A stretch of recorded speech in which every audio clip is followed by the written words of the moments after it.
Good morning, everyone, and welcome to another round of sound. This is the #1 Cochran Sports Showdown. I'm Bob Pompey, and it's been a long day, but a lot of developing stories, and we are here to talk about them with you. Your panel tonight, as we introduce them to you, we have Josh Yohe, who joins us, does great work covering the Penguins for The Athletic. He is in Seattle getting ready to crack on the Kraken tomorrow night. Below him, it's Paul Zeiss with 93.7 The Fan, the Paul Zeiss program, as well as the Post-Gazette, and to his right, I guess you would say, it's Jeff Hathhorn, sports director, and does a great job at 93.7 The Fan. As we're going to talk about our #1 topic tonight on the #1 Cochran Sports Showdown, which will be the Pittsburgh Steelers, and a very big win for them. We have a lot to get into tonight, Pitt included, fake slides, all that, but I want to start with this game.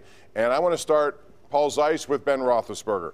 Amid all this talk about whatever, is at the end, is his, last 3 games, whatever the case may be at home, he outperformed Lamar Jackson. He was 9 of 10 in that fourth quarter today for 129 yards. His passer rating was nearly flawless in a critical stage of one of the better comebacks that we've seen. In fact, 6 wins this year, 5 comebacks, he's engineered them. Your take on Ben Roethlisberger today? Well, I mean, outplaying Lamar Jackson these days is not really saying a whole lot. I mean, the guy is really – teams have figured it out. Teams have figured out what you do against Lamar Jackson. You blitz him, you blitz him, you blitz him, and you get to him. I forget who it was a few weeks ago that sent – I think it was the Dolphins that sent everybody after him. Also, outplaying him means nothing to me. And I think that the big thing with Ben Roethlisberger is we get all, every time he shows a little bit of a pulse, people get all excited. But the bottom line is they scored 20 points in this game. And they've scored 20 points. If you take away the Chargers game where the defense and special teams handed them 17, I mean, they're scoring 19, 20 points a game. So I think we should cool our jets a little bit. I mean, it was great that what he did in the fourth quarter.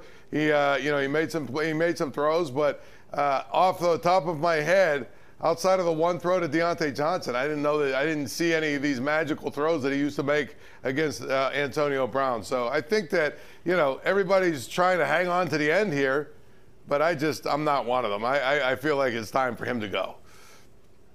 Well, as usual, I will give Ben a little more credit than Paul does. Paul makes a point. He doesn't make those magical throws anymore because physically he can't. But one thing he can still do is kind of turn back the clock late in games. We've seen it numerous times this season. He can still become Ben Roethlisberger in the fourth quarter, and you're born with that. You have it or you don't, and he's always had it. He was brilliant in the fourth quarter, I thought. Put up 17 points in the fourth quarter, perfect passer rating in the fourth quarter.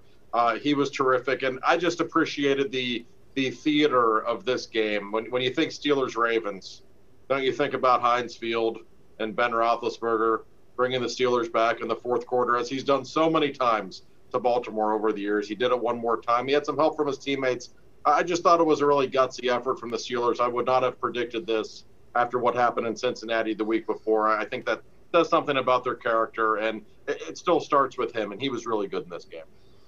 And to Paul's point, he wasn't perfect. I don't think we'll ever see perfect Ben again or game-changing Ben or put the team on your back Ben. But I think for those that were optimistic about this season, this is the type of Ben performance that you thought. Defense keeps them close. Roethlisberger makes a couple of plays, and in this instance, made almost all those plays in the fourth quarter. I think this is what we could expect, or going forward, that's what you hope, that he can make these type of throws, do enough to win a game in the fourth quarter. That's what I think Roethlisberger is, and he did it. Hey, great game by him. A win against his rival was a huge game, because they still believe that they're in the playoff hunt, and you look at the records, they still are.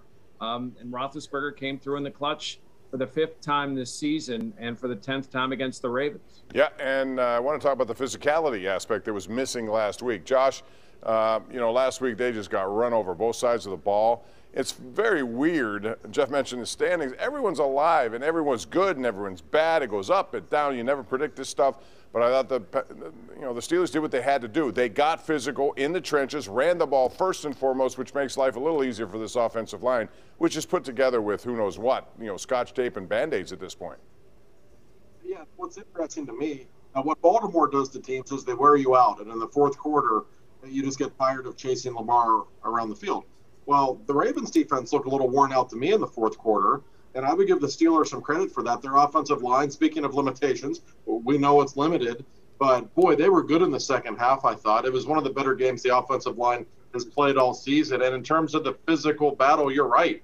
The Steelers last week in Cincinnati, and that was embarrassing for a franchise that prides itself on always being the more physical team. They were anything but last week. It obviously, I think, challenged their manhood a little bit coming in against the Ravens, national television, season on the line.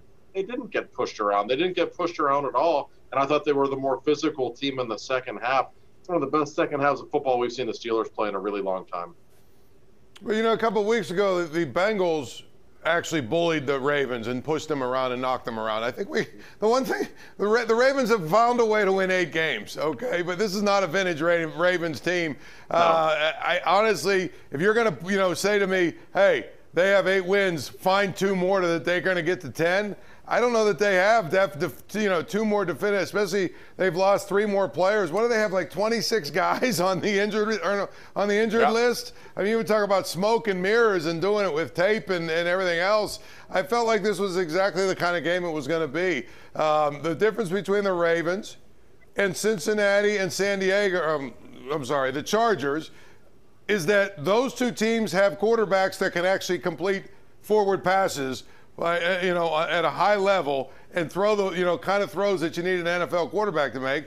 And this guy that they played against today, he can complete some passes from time to time. But how many balls did he throw that were in the dirt? How many balls, like the one that at the 2-point, conversion, that he threw a bullet? All he had to do was put a little touch on it and it's over. And of course, he throws those like it looks like a missile that goes straight at it. I mean, that's the difference, I think, when you look at the teams that they've lost to. They've lost 2 quarterbacks who can actually complete forward passes, and I'm not sure Lamar Jackson qualifies as that right now.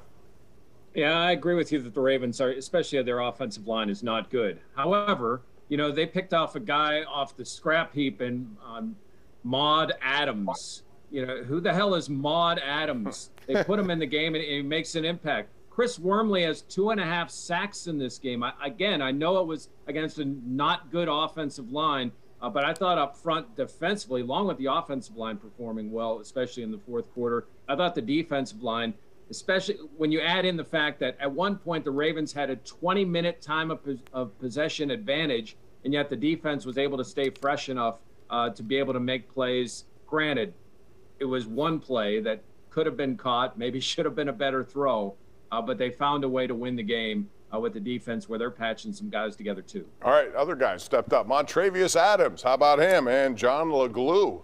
And he was glue. They needed him to be glue. We hadn't played. We saw him in spring training, in the